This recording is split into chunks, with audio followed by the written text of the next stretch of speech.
13.6 એની અંદર આપણે 1 થી 12 પ્રશ્નો જોઈ ગયા આગળ. હવે અહીંયા મેં 13 થી લઈને 19 સુધીના પ્રશ્નો લખ્યા છે, જેમાં 18 અને 19 MCQ છે. આપણે પહેલા જોઈ લઈએ. 18 માની અંદર આપ્યું છે અહીં એક સમીકરણ, એનો સંકલ્યકારક અવયવ મેળવો.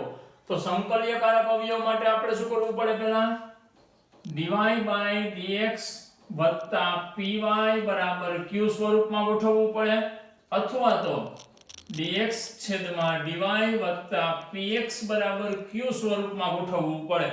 પછી આપણે આનો સંકલ્યકારક અવયવ મેળવી શકીએ. તો અહીં dy/dx બધાયને આપણે x વડે ભાગી નાખીએ તો શું થશે?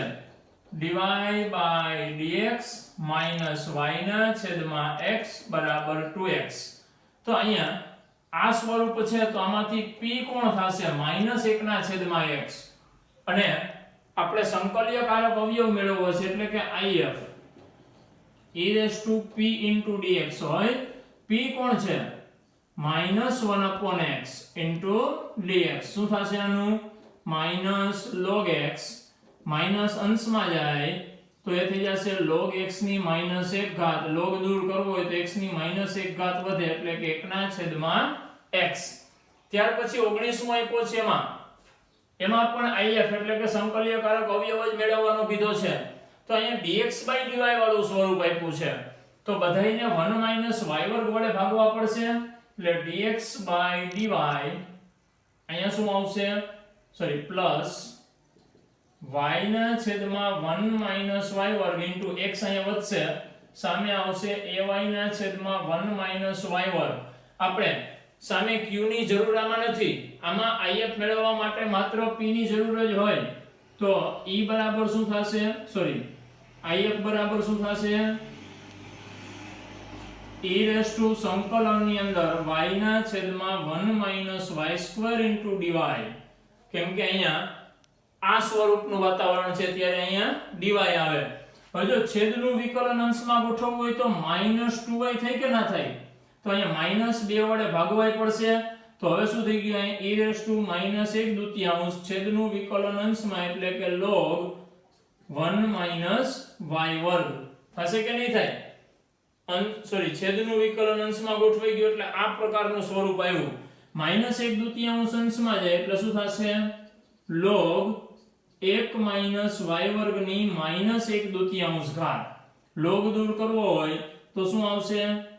આ માઈનસ છે એટલે 1/1 - y² અને 1/2 એટલે વર્ગમૂળ.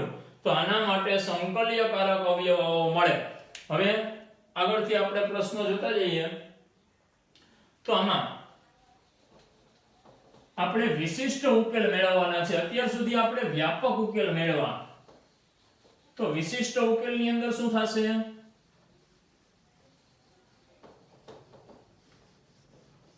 તો એની અંદર આપણને x અને y ની કિંમત આપી હોય c મેળવવા માટે. તો અહીંયા 13 થી 15 પ્રશ્ન છે, એની અંદર વિશિષ્ટ ઉકેલ મેળવવાના છે. 16 અને 17 ની અંદર વક્ર માટેની વાત કરી છે. આપણે પહેલા જોઈ લઈએ 16મો પ્રશ્ન. શું આપ્યું છે એની અંદર?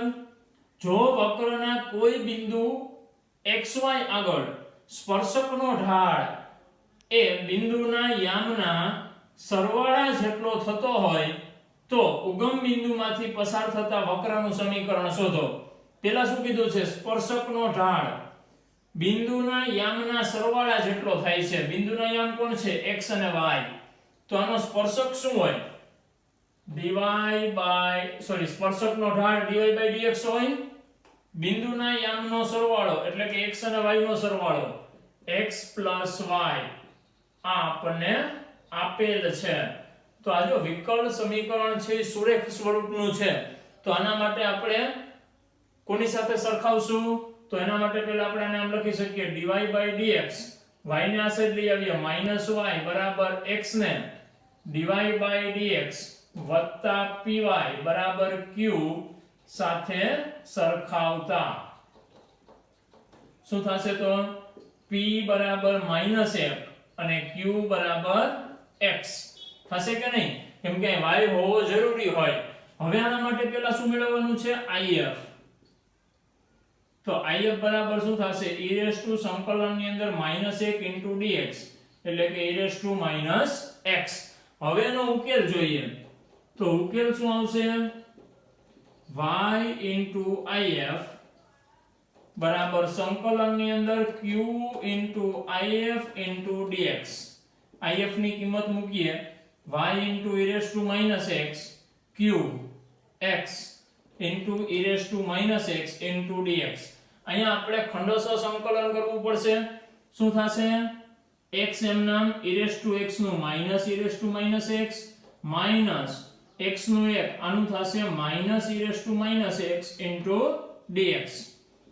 y into e raised to minus x minus x into e raised to minus x પછી minus આનું થશે minus e raised to minus x એક માઈનસ હતા એટલે a minus minus plus પણ બહારના માઈનસ વધશે આનું થઈ ગયું e raised to minus x વત્તા c.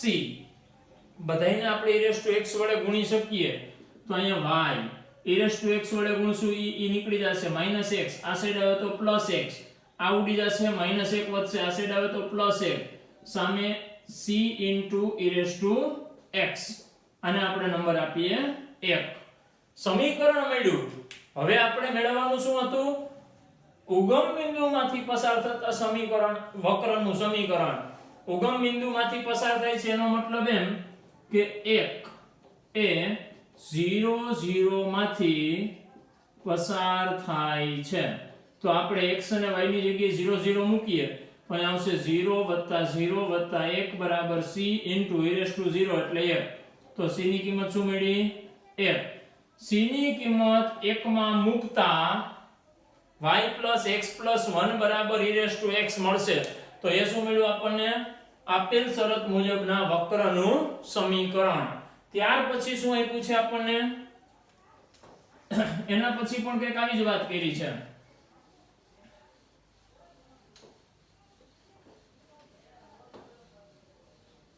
શું કીધું છે જો વક્રના કોઈ પણ બિંદુના યામનો સરવાળો એ તે બિંદુ આગળ સ્પર્શકના ઢાળના મૂલ્ય કરતા 5 વધુ હોય.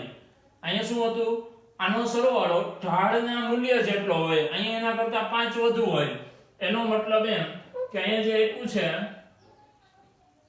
આ બે વચ્ચેનો સંબંધ કેવો છે યામનો સરવાળો કેવો છે તે બિંદુ આગળના સ્પર્શકના ઢાળના મૂલ્ય કરતા 5 વધુ સરવાળો 5 વધારે છે. એનો મતલબ એમ કે બે વચ્ચે બરાબરની નિશાની રાખવી હોય તો -5 આપણે કરી દઈએ અથવા તો આ સાઈડ +5 કરી દઈએ તો બે સરખા થઈ જાય. હવે અહીંયા શું આવશે y આ સાઈડ સામે વધશે -5 ને આની સાથે સરખાવીએ તો p બરાબર શું આવશે -1 અને q બરાબર શું આવશે x - 5.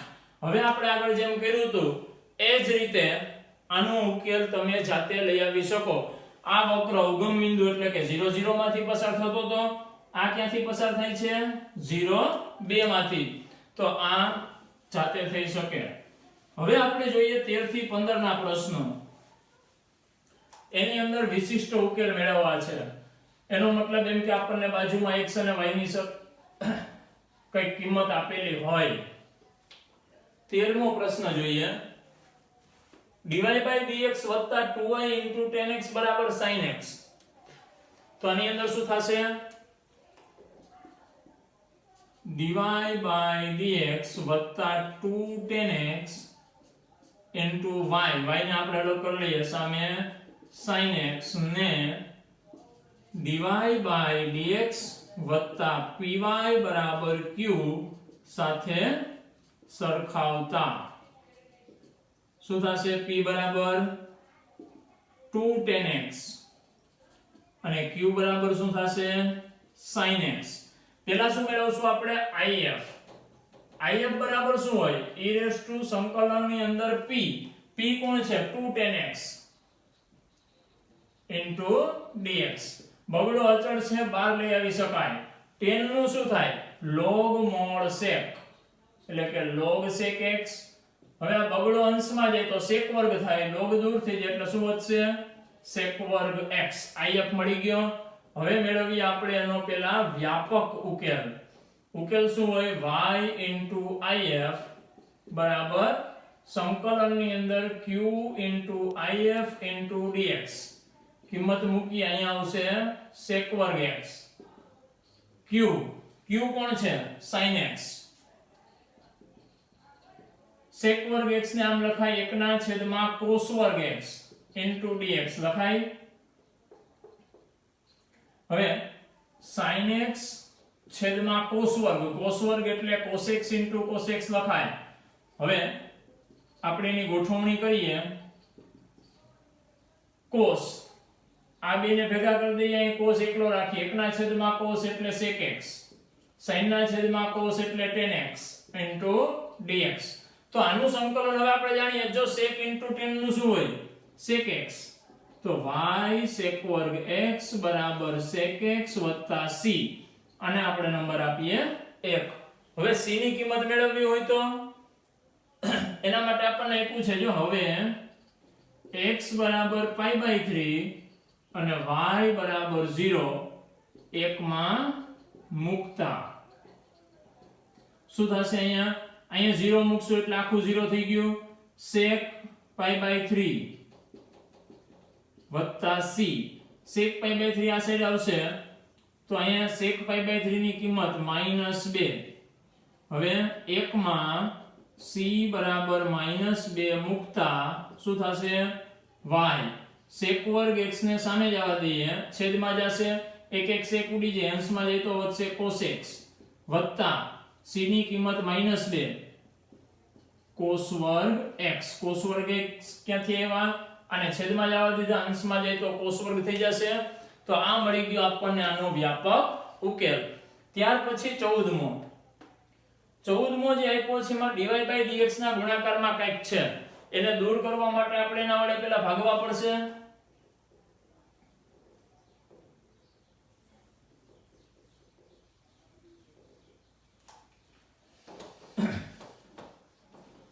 તો આપણને વિકલ સમીકરણ મળશે. કયું? સુરેખ સ્વરૂપનું. અને એના ઉપરથી પછી આપણે p અને q મેળવી કિંમત મૂકી શકશું. તો શું થશે? dy/dx આના છેદમાં આ પદ આવશે એટલે 2x ના છેદમાં 1 + x² y, સામે આ પણ છેદમાં જશે એટલે 1 ના છેદમાં 1 + x² એનો વર્ગ થઈ જશે, કેમ કે બે સરખા પદ છે. p બરાબર શું આવ્યું?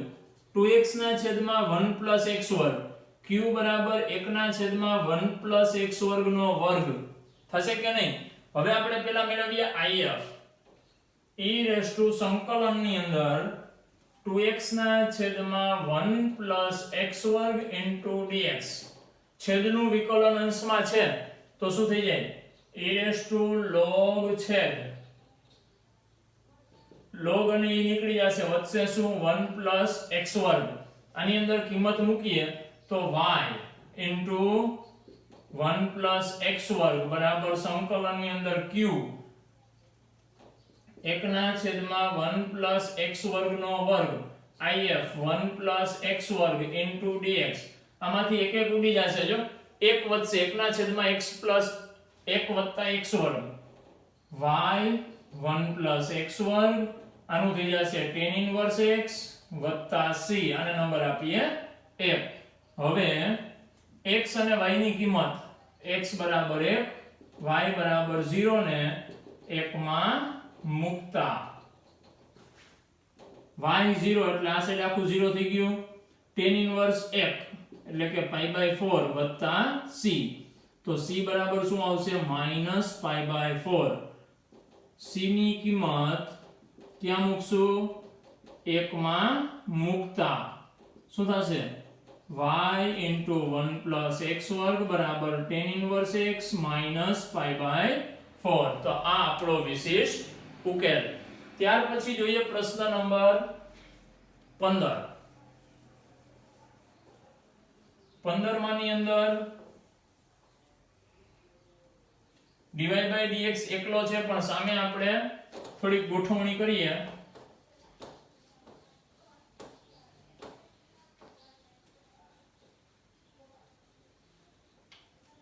તો એમાંથી આપણને p ની કિંમત શું મળશે? અહીંયા y ને એકલો કરી દઈએ તો p શું મળશે? 3 cot x અને q શું મળશે? sin 2x મળશે.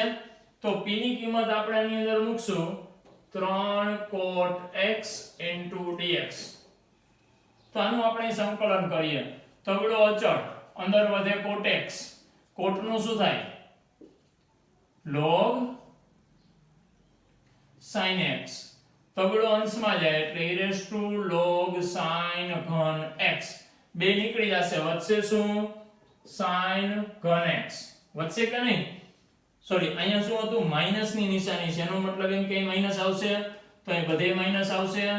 તો અહીંયા શું થઈ જશે? -3 ઘાત.